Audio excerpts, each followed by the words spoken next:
Homies, welcome back to another episode of Concord Valley, episode 4. Hopefully y'all have been enjoying it so far. Having a good, staying warm, having a happy holidays. There's gonna be at least a good stream of things coming out with Concord Valley, considering my hell week at work is basically over. It's gonna be back to normal there, and I'm actually inspired to keep playing the game, so. But the main thing is there might be a big gap after these few videos to what you see. In fact, at the end you might see a few things like, oh wow, it's a bit different than what you're building here. Yeah, I'll kind of just keep building, and then oh crap, I have like 4 or 5 of these I gotta actually record, huh? More so, I just gotta get in the habit of like, alright, I got a few of these, let me just actually record an update. Especially now that I got time and just really sit down and do it. But yeah, expect a big gap in between some of the updates, because how I build, it's like I have to be inspired and I have to already know what I'm gonna build. I don't think y'all want to see me just messing around, going through thousands of items just to find one thing or get an idea of, all right, this is what's gonna be, this is the building that's going to be here, and this part, this little stall is what you know what I'm saying? I generally like to record when I'm just kind of in the flow, already building, I have an idea. And yeah, so here with this main street, that's, you know, always get inspired by the end of the year, going to parks. So you kind of go to your parks, you get refreshed again, you get to new parks, get on new rides, you remember why you love them, why you love the rides, why you love the people you go with. The little novelty items, the novel things at the parks, the festivities, the events. And then you come home and then you think, oh shit, well, maybe I can do something kind of like that, but my own way, and plan a coaster, or have an idea for this, or do a concept or a theme for this. And so generally the off season's perfect, because here in Virginia, there's you know, you gotta kind of sit on your ass. There's no parks or anything unless you travel. So yeah, it's perfect for me to be here, work on Planet Coaster, save money, because when you're sitting home, you're not really spending any money. So, but yeah, hopefully y'all been staying warm. Happy holidays. Hopefully Christmas is tomorrow. This should be out on Christmas actually, but yeah, happy holidays, Merry Christmas, and in case you don't watch the other ones, Happy New Year's. But no, yeah, we're actually about to have our 100th episode of the podcast for the High Rollers, the main thing we do here. So if you want to be on the lookout for that, or all the other episodes we have, definitely check out the High Rollers podcast. They'll have a whole playlist of over 100 episodes, but those aren't all mainline. We're going to have 100 main episodes coming out very soon.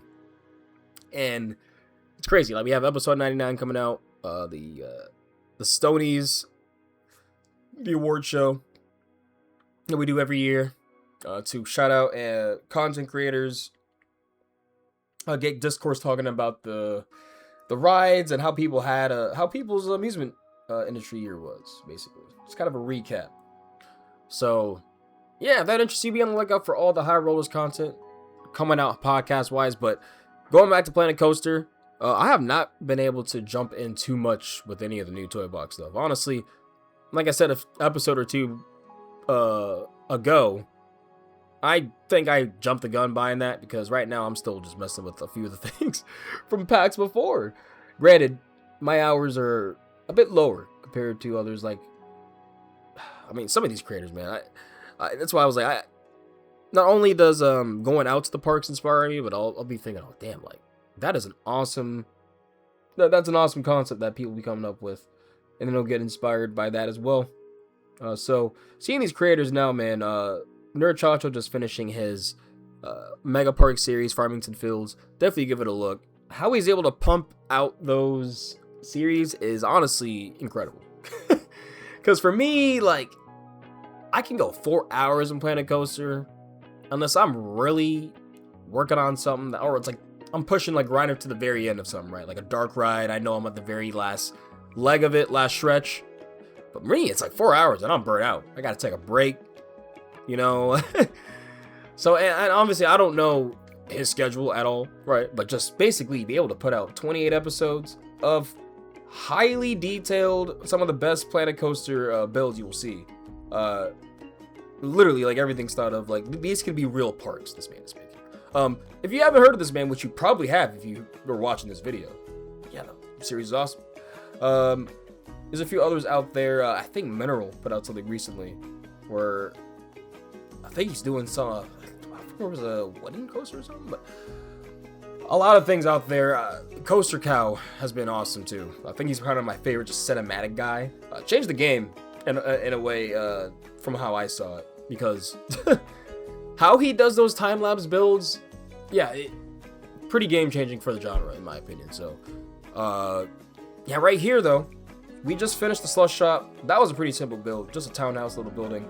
Here, however, what I was saying in episodes before, I normally, at least recent parks, I'm just trying to get in the habit of making a restaurant or some sort of eating area that would be realistic for people to go out and sit down at, so that in your main street you're shopping, you can go get some actual, like a main eatery, not just snacks and whatnot. So I didn't have that actually planned out in the park. I somehow overlooked that, in the main street at least. So I came up with, alright, if this is going to be the gift shop, because yeah, you're probably wondering what's inside there. There's going to be a gift shop. I'm actually going to make a gift shop in there, because if they're giving us the mechanics to make, you know, to actually utilize gift shops, restaurants, all this, I'm gonna do that. I'm actually gonna fill out these parks with things that make sense. So yeah, I'm really excited to see the kinetics of all that, because we've made all these fake pieces before for so many years. Especially Planet Coaster 1, which is basically set pieces people would just walk right by. People would just wouldn't interact with, because I mean, it looks realistic, it looks great, but it's not an actual mechanic or an element in the game for the peeps to interact with. So how restaurants are done this time is even better in my opinion, because you can actually see them sitting down ordering the food. It's definitely more quick service. I wish you could do tiers, like if I wanted to do a sit down kind of like Mythos or any of the Disney higher end Disney restaurants, that would be awesome. Just giving that agency there. But no, we're gonna give this a sense of like, hey, it's a bit more modern, not really upscale, but just kind of laid back rooftop bar. Be able to get some spirits here, some nice bar snacks, maybe even you're gonna actually be able to get food here too, eat here. Basically, if it's near you, it's most akin to a Bar Louie, but parkified. We're calling it the Rooftop, just to keep it simple. Maybe sponsored by someone or something, if I could think of a funny sponsor to go for that. But now coming up, this was pretty fun, because at least for the series, I always try to do things I generally couldn't just, you know, I guess pop out really fast, or stuff I'm very comfortable with. I think it's very important, you know, as a builder, creator, if you're trying to improve, to definitely stretch your wings, you know what I'm saying? Definitely spread yourself, get a little uncomfortable, is basically what I'm trying to say, is because if you stay comfortable, most of the time you're not going to get much better at really anything. So, and obviously unless you're a master at something, you know. But yeah, just getting out of that comfort zone and just trying to do something you're not normally good at, or you haven't even tried, and try and see how it works. And then next time might even come out better. I've been doing that with cooking too, but a lot of hit or misses with that. But hey, you gotta try to get better, man. You know what I'm saying? But no, there's been it's kind of awesome chicken and rice dish. I've been this specific cream sauce, kind of nice, man. Kind of nice. Added some specific garnish to the cherry tomatoes. Yeah, it's kind of nice, man. Obviously, I don't know if I talked about it too. I mean, if you listen to the cast, you've heard about it. But love burgers, so been trying to mess around with that too. Actually, hoping I think I got myself. I hope it comes in time, basically. But want to make myself some burgers for New Year's. So hopefully my little griddle comes in time. So yeah, starting off with that modern feel. They generally just go with minimalistic. We're basically just living in here, like we just got it, right? So they have all these iron girders, and you know, you see a lot of the infrastructure of the place still in here, right? I'm gonna see if I can still do that, like have kind of the pipes. There's one area, you know, with the AC ducts you'll see when I put in, that it basically is like, yeah, like we're just pumping the AC straight up from a pipe. That's just how we did it, you know. And so that's kind of the beginning of that, where I wanted to start. I'm not doing any of the inside right now. I need to get an idea exactly if I want to add bathrooms or, extra stuff like that, because at first you can just add whatever, right? You just add it in, then you'll look at it and think, oh, I'm missing some things. Then you got to reformat. So I'm giving myself a little bit of time before I really look at it again and think, okay, here's what I really want to do with this. But once I added the glass doors here, windows, I was like, okay, this is starting to like the look of this. I'm starting to like the look. And there's a special feeling in playing a coaster. Really any builder game like that, when you're honestly any kind of creation. You don't even have to be building game. It could be making music, it could be making a movie, making a story. When you get the aha, like, oh, this makes sense. Yeah, it's a really good feeling, right? But yeah, in the micro sense, for Play the Coaster, yeah, I got that here once I started adding that glass doors there for the outside for the patio. So, like I said, I did record construction of the wooden coaster in the back, but the thing is with me, I'll build a lot of times, and rarely is my first run through of the ride. So the layout will stay 50% of the time. But sometimes I'll go back and think, I can do a bit more, I can do better, or I was a bit crazy here, or I was a bit too stingy here. So that's kind of the reason why I was like, all right, the layout basically is, the same, but I just did some slight profiling, slight changes there, especially when y'all will see when I build the last thrill coaster in the park, the RMC, that is going to be quartered. There's an L quarter right near the treble clef of the Giga in the back. We're going to say it took place of an old wooden coaster that used to be there. But yeah, that I literally changed up the whole second lap, even third lap. The whole third lap is completely different. And then coming up with a theme for it, because I don't want to just go generic with Iron Beast, or especially for RMCs, but I always do a lot of weird mythological creatures or animals. So I'm like, all right, let me try to do something a little bit out of the ordinary here. And then I ended up coming up with a conclusion. We're gonna go with a surfing area there. I'm gonna probably look a lot over the area of knots. That's kind of the pier part. But the resort theme is gonna work perfect for that area. So I'm pretty excited to start delving into that a bit, because I've messed with the resort theme. The resort wall trim is essentially my go-to working fence. It's perfect, especially with the modding, the scaled modding. It's perfect for a work fence look. And yeah, I'm excited to actually go into it a bit more, and especially once I go back to Willoughby Experience, it definitely will.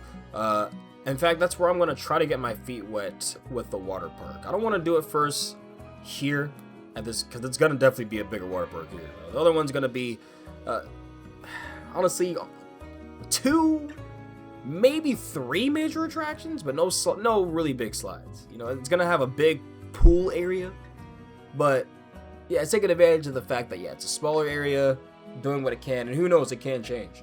What I'm really excited about, and what I need to kind of research, is making the lazy river, because apparently when the game first came out, you could just make it in-game. I don't know if they've updated how it works in-game, but people have found better ways to make more, I guess you should say, realistic lazy rivers than just the in-game one. So, I'm curious too about beaches, because I think that was one series I did not finish watching yet with Nerd, but I was like, that's an awesome idea. You can actually make piers with, hopefully people can actually get in the water because you're able to make the water, I don't know, basically you're able to make beaches. You're gonna have to look at that video, his pier park one, which I think he finished that as well. If you just want consistent Planet Coaster series and you're not hip, Nerd was your guy for sure. But yeah, this part, yeah, adding just the I don't know if that's resort theme. I think that's I forgot what theme that's called. Basically the aqua theme, the water theme. I don't know, but once I get off this recording, I'm gonna know exactly what it is. But that industrial look with the doors, and in general, with how modular it is, really helps with infrastructure. We're just padding, like, all right, we're not really theming this, but we're going to add this for just the general look of something. That's a really aquatic theme, I'm pretty sure is what it is. That's it's so good for that. Just those final touches of like, hey, this is just what this looks like in real life, basically. No need to theme it, just is what it is. Very drab, very industrial. I really like it. That's why I really wanted to make a factory theme or something. Which I guess I'm gonna be making 2 Intimate Multiverse coasters, but one of them is definitely the one of the last rides in Willoughby Experience, the Cosmic Cow. I don't know what that's called, factory dark coaster ride, whatever.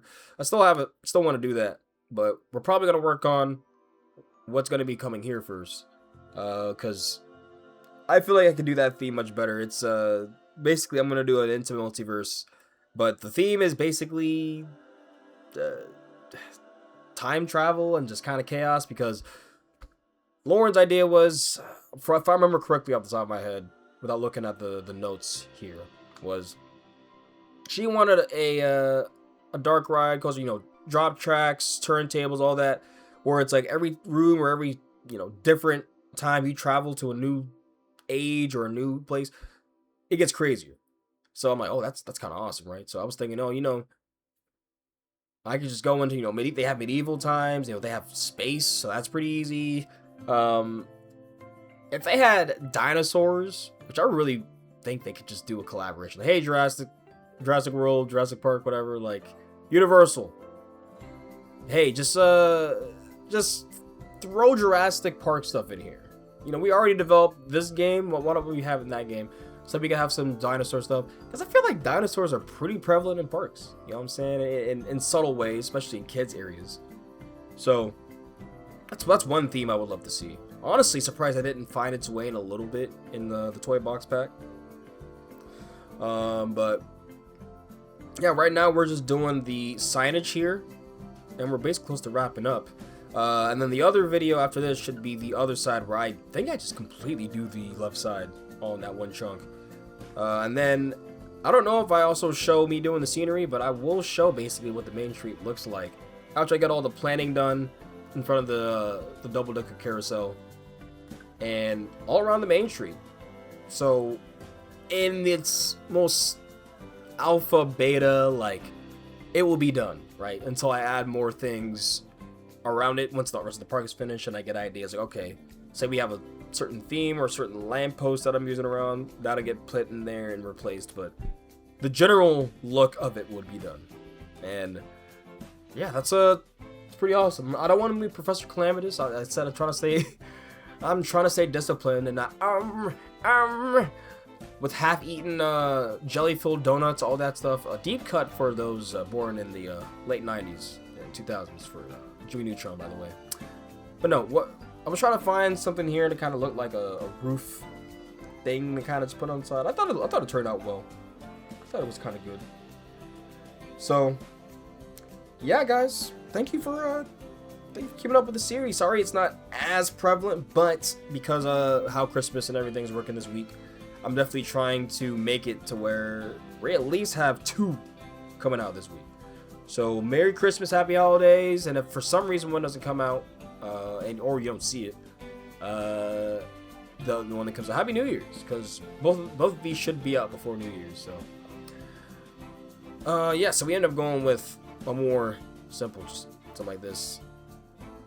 The actual like awning, metal awning there, and then go with a more classic door for the gift shop, and then for the actual inside, the guts of these parks or these rides, these buildings.